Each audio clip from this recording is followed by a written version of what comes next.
결혼자금 증여 1억 5천만 원까지 세금 안 낸다라는 제목의 기사고요. 그럼 이게 시점이 이제 세법 개정안 통과되고 나서 그 이후에 결혼만 적용이 되는 거죠? 네, 아니 좋은 질문이시죠. 맞습니다. 오징어 게임 그거 다 보셨나요? 네. 네. 그럼 456억을 받았을 때 세금 문제는 어떻게 되는가? 로또 당첨금에 대한 세금은 어떤 구조로 나누어집니까? 이번에 2023년 세법이 개정이 됐는데요. 저희 한국세무사회도 저희 이렇게 가지고 계셨어요? 네, 이거 제가 챙겨놨습니다. 네. 한국세무사에도 2023년 세법 개정안에 대해서 논평을 세무사 신문에 기재했다고 합니다. 조세 전문가 입장에서 볼 때 이번 세법 개정안에서 가장 눈에 띄는 것은 부동산 양도소득세에 대한 혁신적인 조세 입법 형식을 취했다는 건데요. 세무사에는 정부가 생활세금 양도세에 대해서 알기 쉬운 입법 형식을 마련한 것을 높이 평가했으나 국민이 수긍 가능한 실효성 있는 조세 제도가 마련되어야 한다는 논평을 내놓았습니다. 그렇습니다. 세무사회는 2023년 세법 개정안이 조세 원칙과 조세 정의에 맞는 좋은 세금이 되도록 앞으로 최선을 다하겠다고 밝혔습니다. 그러면 이 시간 세법 개정안 관련 기사를 보면서 알아두면 좋은 세금 지식 챙겨보도록 하겠습니다. 한번 볼까요? 네. 결혼자금 증여 1억 5천만 원까지 세금 안 낸다라는 제목의 기사고요. 세부적으로 보면 먼저 기본 공제, 즉 10년간 5천만 원, 미성년자의 경우에는 2천만 원이죠. 이것과 별개로 결혼 자금에 대해서는 직계 존속으로부터, 직계 존속이라고 하면 뭐 부모님, 할아버지 뭐 이렇게 되는데 증여받은 1억 원을 추가로 공제하기로 했다. 혼인신고 전후로 4년간, 그러니까 전 2년, 후 2년에서 총 4년간입니다. 부모로부터 지원받은 1억 5천까지 증여세를 부과하지 않겠다는 의미다 라고 되어 있네요. 일단 먼저 기본공제에 대해서 말씀을 드리면 증여재산공제라고 하죠.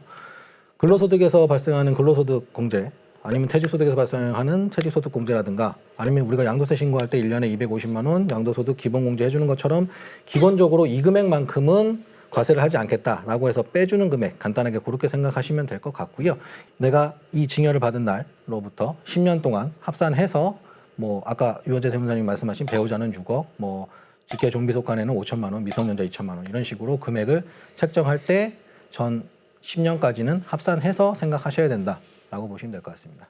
기사에 보면 이제 혼인 전후로 4년이라고 되어 있는데 이게 여기서 말하는 혼인이 실제적으로 우리가 두 가지를 볼 수가 있어요. 그러니까 혼인 신고하는 날이냐 아니면 결혼식을 한 날이냐. 세무서에서는 뭐 네, 혼인 신고일로 혼인 하겠죠. 신고일로 네. 생각하셔야 됩니다. 그렇죠. 그리고 또 중요한 거는 사실혼을 인정해 줄 거냐, 사실혼은 인정해 주지는 않습니다. 그럼 이게 시점이 이제 세법 개정안 통과되고 나서 그 이후에 결혼만 적용이 되는 거죠? 네, 아니 네. 좋은 질문이시네요. 맞습니다. 요게 개정안이 발표가 되면 갑자기 결혼을 하려고 했는데 안 하시는 분들도 계실 거예요. 그러실 필요는 없으세요. 왜냐하면 그 증여를 받고 나서 2년 이내에만 혼인 신고하시면 되는 거예요. 그러니까 굳이 24년부터 이 법이 적용된다고 해가지고 결혼을 미루실 필요는 없는 거죠. 그때까지만 신고를 하시면 되는 거니까 지금 증여를 받으시고 2년 이내에 그 결혼 자금에 대해서 충분히 신고를 하시면 됩니다. 아까 전 2년, 후 2년, 네. 그러니까 총 4년이었으니까 네, 그렇게 하시면 될 것 같고 두 분들은 오래되셨고 저도 16년도에 저는 결혼했으니까 꽤 지났네요. 제가 따끈따끈한 신혼인데 2년이 아직 안 지났죠. 하지만 받을 건 없으므로 네, 패스. 이 규정이 좀 재밌는 게 실제적으로 그 결혼 자금을 받은 부분에 대해서 결혼 자금에 썼다라는 부분을 나중에 신고해야 되기 때문에 파혼이 되거나 아니면 그런 일이 있으면 안 되겠지만 혼인을 하고 나서 이혼을 하고 그렇게 되는 경우에도 좀 세금을 신고할 때 달라질 수 있으니까 그 사유가 발생한 날로부터 3개월 이내에 신고를 하시면 됩니다. 그 받았던 자금을 다시 반환하시게 되면 그에 대한 페널티는 또 부과하지 않고 있으니까 그 부분도 참고하셔가지고 진행을 하시면 돼요. 혹시나 이혼하고 다시 재혼하시는 분들 그런 분들은 어떻게 될까요? 세법이 결국에는 실무를 가장 잘 받아들이는 법들이거든요. 법이 복잡하게 계속 개정되고는 있지만 근데 지금 재혼 비율이 엄청 많아요, 사실상. 이 개정된 법에 보면 혼인이라고 되어 있기 때문에 이 부분을 신혼이라고 되어 있지는 않거든요. 맞습니다. 최초 초혼이라고 되어 있지 않으니까 재혼하시는 분들도 아마 받아들이는 걸로 그렇게 판단하시면 될 것 같습니다. 앞으로 이 부분은 판례에서 좀 많이 다툼이 있겠네요. 그렇죠. 네. 그러니까 그런 부분에 대해 가지고 몇 번까지 받을 수 있느냐. 뭐 그렇게 되면 뭐 10번 이혼하면 계속 2억씩에서 20억까지 할 수 있느냐. 뭐 그런 부분들에 대해서도 아마 시행령이나 시행 규칙에 관련되는 부분들을 명확하게 나올 그렇죠. 겁니다. 이건 네. 개정안이기 때문에 그 개정안의 통과 여부를 정확하게 보시고 진행하시면 될 것 같아요. 그리고 또 다음 세법 개정안에 대해서 한번 기사 읽어보도록 하겠습니다. 조덕현 선생님. 최근에 청년도약 계좌 세법 개정안이 또 나왔는데요. 이런 기사도 있었거든요. 청년도약 계좌 문턱 낮췄다. 현재는 청년 우대형 주택 청약 종합저축, 청년도약 계좌, 청년형 장기 펀드 등 저축 지원 조세 특례는 과세 소득이 없는 경우 가입할 수 없다. 하지만 육아휴직 급여만 있어도 청년도약 계좌 등에 가입을 허용하는 내용을 2023년 세법 개정안에 포함시켰다. 이런 기사가 있거든요. 매달 70만 원 한도로 5년간 자유롭게 납입을 하면은 정부 지원금 최대 월 24,000원과 비과세 혜택 15.4%를 받을 수 있는 금융 상품으로 지난 6월에 출시를 했는데요. 저희 사무실들 직원들 구조가 일단은 뭐 젊은 분들, 저 같은 경우에는 저보다 나이 많은 분들을 잘 채용을 안 하기 때문에 좀 젊은 분들이 많은데 상당히 요 청년도약 계좌 이 부분에 대해서 관심이 좀 많고 그다음에 저희가 또 많이 하는 게 청년 내일 채용 공제 예, 그런 것들 관련해서 좀 관심이 많고 가입을 많이 하려고 하는 것 같더라고요. 조덕기 세무사님 직원분들은 어떠세요? 저도 마찬가지로 보통 청년층 제가 나이가 많지 않다 보니까 보통 저보다 어린 그쵸. 직원들 위주로 채용하다 보니까 청년 내일 채용 공제라든가 국가에서 혜택을 줄 수 있는 부분들에 대해서는 적극적으로 활용을 하는 편입니다. 저 같은 경우도. 저는 이게 처음에 이 법이 이번에 개정된 거고 처음 나왔을 때 직원들한테 얘기를 했거든요. 이거 엄청 좋은 제도다. 반응이 별로더라고요, 그냥. 왜 별로인가요? 모르겠어요. 그러니까 뭘 또 법을 얘기하니까 또 싫은 것 같더라고요. 맞습니다. 근데 지금 이번에 개정된 법은 과거 법과 조금 다른 거는 뭐냐 하면 비과세 소득이 있더라도 가입 대상에 받아주겠다. 이렇게 바뀐 걸로 이해하시면 될 것 같습니다. 그러면 저희들 이 청년이라는 게 저희들도 청년인가요? 유원재 세무사님은 나이가 제일 많으시니까. 네, 그렇게 보이시잖아요, 그죠?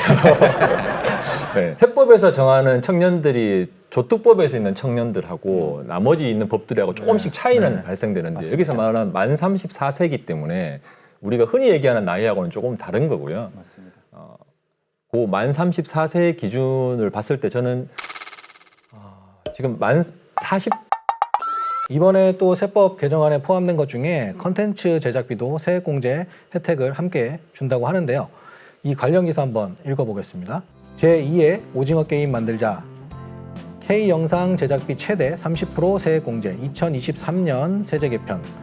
이 지금 저희들이 하는 것도 영상 콘텐츠 제작인 거죠. 지금 기업들 보면 여러 가지 방면으로 이제 홍보가 다양해지고 예전에는 UCC였으면 요즘 유튜브부터 시작해서 별의별 것들이 다 있다 보니까 그런 것들에 대해서 지출이나 투자가 좀 많이 확대되는 것 같은데 그런 거에 대해서 세제가 이제 세제 혜택이 확대된다는 내용인 것 같은데 유원재 세무사님 요거에 대해서 어떻게 생각하세요? 원래 있던 법이죠, 얘도. 원래 맞습니다. 있던 법인데 지금 분위기가 K 드라마, 그렇죠. K-팝 하면서 지금 많이 이슈가 되고 있다 보니까 조금 더 지원을 해주자 그런 취지에서 이제 세액 공제 비율을 조금 더 인상했다 그렇게 생각하시면 될 거고 저는 동의합니다 이 부분에 대해서는. 맞습니다. 저 같은 경우도 최근 들어서 다들 유튜브도 많이 하시잖아요. 이병덕 세무사님은 유튜브 요즘에도 하시나요? 아니요, 저는 잘렸습니다. 그렇듯이 보통 요즘 같은 경우 연예인분들도 당황하셨나요? 서로 협의가 안 돼 있어서. 연예인분들 같은 경우도 방송에 안 나오시는 분들을 찾아보면 유튜브에서 활동을 많이 하시더라고요. 네. 그렇듯이 요즘에 영상 컨텐츠를 제작해서 많이 활용하는 케이스가 많다 보니까 이런 제도를 우대 혜택을 주는 것은 저도 굉장히 긍정적인 효과가 나올 거라고 생각을 하고 있습니다. 그렇죠. K문화 잘 나갈 때 이렇게 붕업을 해줘야죠. 나라에서 나서서.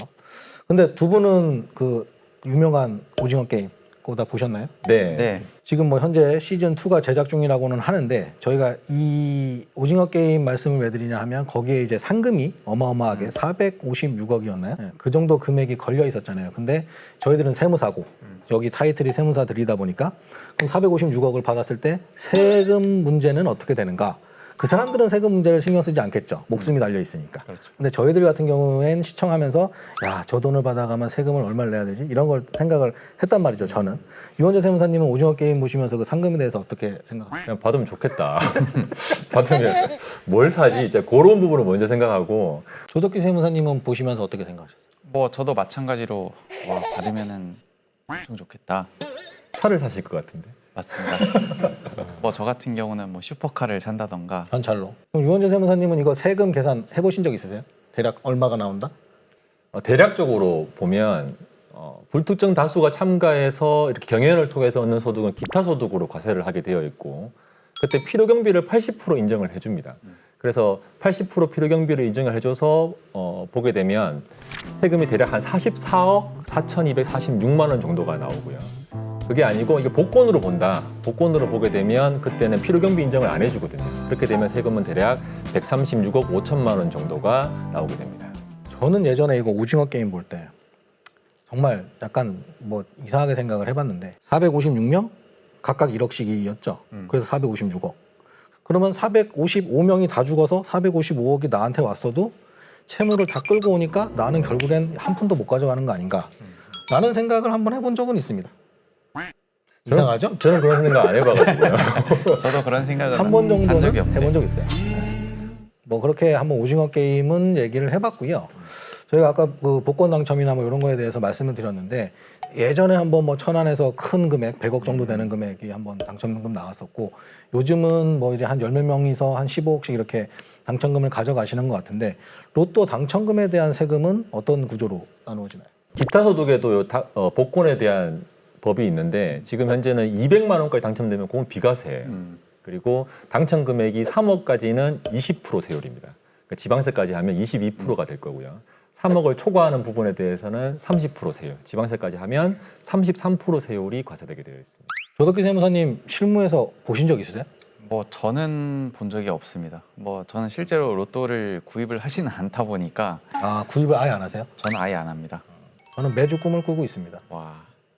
이번 주도 꿈을 꾸고 있는데 저는 실무에서 저희 소득세 신고할 때 보면 종합소득세 신고 안내문을 저희가 다 보잖아요. 그럼 기타 소득, 뭐 사업소득 이런 걸 다 보는데 갑자기 저희 직원이 저한테 와서 세무사님 이거는 어떻게 해요라고 해서 저한테 이 안내문을 보여줬어요. 근데 기타 소득에 18억 지금 기억하기로는 뭐 18억 얼마까지 잡혀 있고 필요 경비에 1,000원 이제 로또가 한 장에 1,000원이니까 한 게임에 그래서 그렇게 잡혀 있는 거여서 이게 뭐지 하고 보다가 그 1,000원을 보고 아 이거 로또구나 해서 이 대표님한테 전화를 한번 드릴까 말까 하다가 그냥 넘어갔는데 저는 그렇게 저희 대표님 중에 한 분이 18억짜리 한번 맞으신 거 본 적은 있습니다. 근데 어차피 뭐 무조건 분리과세다 보니까 뭐 저희가 따로 계산을 해서 뭘 한 건 아니지만 일단 그렇게 지급 명세라는 것 자체를 한번 본 적은 있어요. 유원재 세무사님 보신 적 있어요? 저도 한 번 있어요. 기간이 길다 보니까 세무사로 일한 기간이 그래서 그 금액을 보고 아 당첨되셨구나 그냥 그리고 넘어가는 거죠. 이게 분리과세니까 다른 소득하고 합산을 안 합니다. 그래서 합산을 안 하기 때문에 다른 세금에 영향을 미치지는 않습니다. 실질적으로.